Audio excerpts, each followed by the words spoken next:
हमें दुनिया की मदद की जरूरत नहीं है अपने देश के नागरिकों की सुरक्षा करने के लिए। कोई अगर भारत के नागरिकों को हाथ लगाता है उसे अंजाम भुगतना होगा, वो कहीं भी हो, कहां भी हो। पाकिस्तान की फौज, पाकिस्तान की आईएसआई ये सारे टेररिस्ट रिक्रूट करती है, उनको हथियार देती है, उनको ट्रेनिंग देती है। स्टेट डिपार्टमेंट ने द रेजिस्टेंस फोर्स, पाकिस्तान का वो टेरर ग्रुप जिसने पहलगाम का हत्याकांड किया है, उसको ग्लोबली डेजिग्नेटेड टेररिस्ट ऑर्गेनाइजेशन करार किया है, फॉरेन टेररिस्ट ऑर्गेनाइजेशन करार किया है। This is a welcome step, a welcome change. अभी तक तो मॉरल इक्विवेलेंस की जा रही थी between India and Pakistan under the guys of saying कि हम शांति लाना चाहते हैं, दोनों देशों में वॉर रोकना चाहते हैं। दोनों को बराबर पेडेस्टल पे किया गया था, victim of terror, perpetrator of terror. ठीक है, ये नहीं चल सकता, ये हिपोक्रेसी है और इस तरह की हिपोक्रेसी शोभा नहीं देता दुनिया के बड़े महान देशों को, डेमोक्रेसीज को। खासकर ब्रिक समिट में हमारे प्रधानमंत्री ने बड़े सख्त शब्दों में इसको आड़े हाथ लिया है और क्लियर कर दिया है कि भारत टेरर टॉलरेट नहीं करेगा। Any act of terror will be treated as an act of war and responded to accordingly. हमें दुनिया की मदद की जरूरत नहीं है अपने देश के नागरिकों की सुरक्षा करने के लिए। कोई अगर भारत के नागरिकों को हाथ लगाता है उसे अंजाम भुगतना होगा, वो कहीं भी हो, कहां भी हो। Let that be very clear. दुनिया का फर्ज है कि वो जो यूएन जनरल असेंबली की रेजोल्यूशन 1967 उसके मुताबिक चले।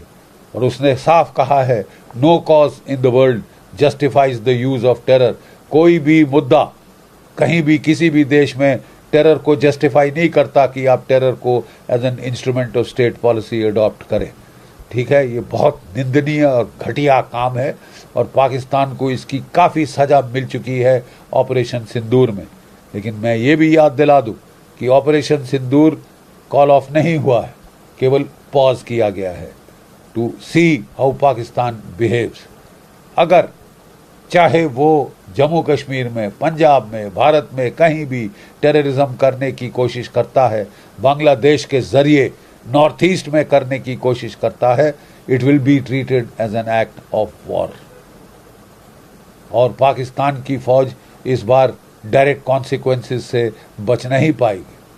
अभी तक तो वो फिक्शन बना के नैरेटिव बना दिया था कि नॉन स्टेट एक्टर, कि हमारा इनसे कुछ लेना देना नहीं, हम तो साहब गंगा जल से धुले तुलसी के पत्ते हैं, हमने कुछ नहीं किया। बकवास। पाकिस्तान की फौज, पाकिस्तान की आईएसआई ये सारे टेररिस्ट रिक्रूट करती है।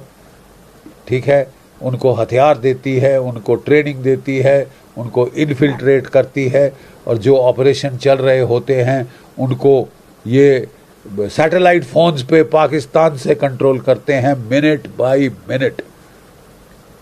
टेररिस्ट तो इनके प्यादे हैं, वो तो एक्सपेंडेबल हैं, उनके मर जाने से पाकिस्तान को कोई फ़र्क नहीं पड़ता। 1.5 लाख रुपए उनकी फैमिलीज़ को थमा देते हैं और बड़ा उनको गाजी आजी बना देते हैं। 72 हूरों के ख्वाब दिखा दिखा के उनको मरवा देते हैं, गरीब लोगों को पाकिस्तान के। ठीक है, लेकिन अब दस फार एंड नो फर्दर। यहाँ तक तो भारतवर्ष ने संकेत दे दिया है। ऑपरेशन सिंदूर मात्र ट्रेलर था।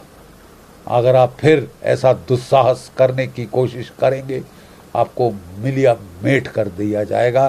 तुम्हारे टेररिस्ट इंफ्रास्ट्रक्चर को तो छोड़ो, आपकी फौज के भी, आईएसआई के भी पर खच्चे उड़ा देंगे। जय भारत, जय हिंद।